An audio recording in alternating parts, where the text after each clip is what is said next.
Thanks for joining today's snapshot for the people of Dr. Martin Luther Church, those who are watching in Oconomowoc and surrounding areas, and those who are watching as snowbirds and other friends who are watching in various parts of the country.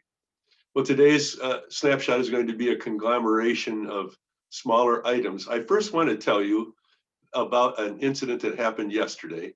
I got a call from the Waukesha Hospital that I'm eligible, thanks to them, as a pastor, to get a COVID vaccine. I could not be happier. Well, when I called to make the appointment, guess what I found out? You have to have had 14 days since your last vaccine of any type. And the day before, what did I get? That super Shingrix vaccine. So I'm not eligible. And I'm not a doctor. Well, actually, I have my doctorate, but I'm not the kind of doctor who does you any good, except in this situation.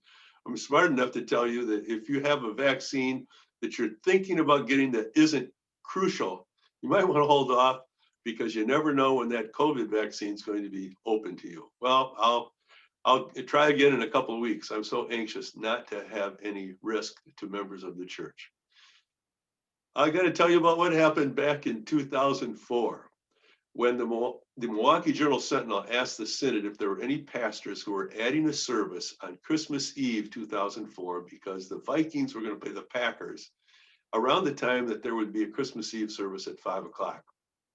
Well, I responded, yes, we did. We had added one at 1 o'clock. Well, the Journal-Sentinel called me and asked me why we were doing this, and I gave a wisecrack and said, haven't you ever heard of St. Brett, referring, of course, to Brett Favre?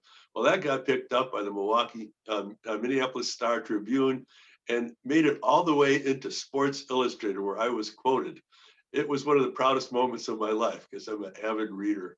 I was an avid reader of Sports Illustrated back when print copies were a big deal. All right, another topic that it's related to that. The service this Saturday at 5 o'clock has been canceled just for this 1 week. Why?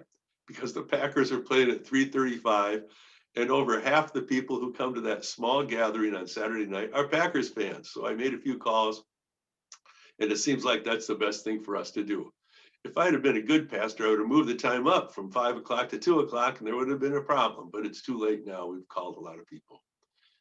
I want you to know that we are going to have a town hall on Sunday at 11:35, and there will be a Zoom invitation sent to all of you who get these emails. And I hope that you will, and snapshots and other emails from church. There will be a link with the ID for the meeting and the password for the meeting. And I hope you will join the meeting if you can't attend in person.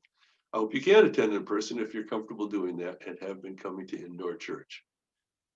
Finally, I want you to know that the call committee has been meeting. They had their first meeting on Monday, and they have more meetings planned. And this would be a great time, if you haven't been doing it already, to pray for the committee, for the Synod that's going to look for candidates, and for potential candidates who are going to see the information. You'll learn more about what we are looking for as a congregation if you attend that town hall, either in person or online.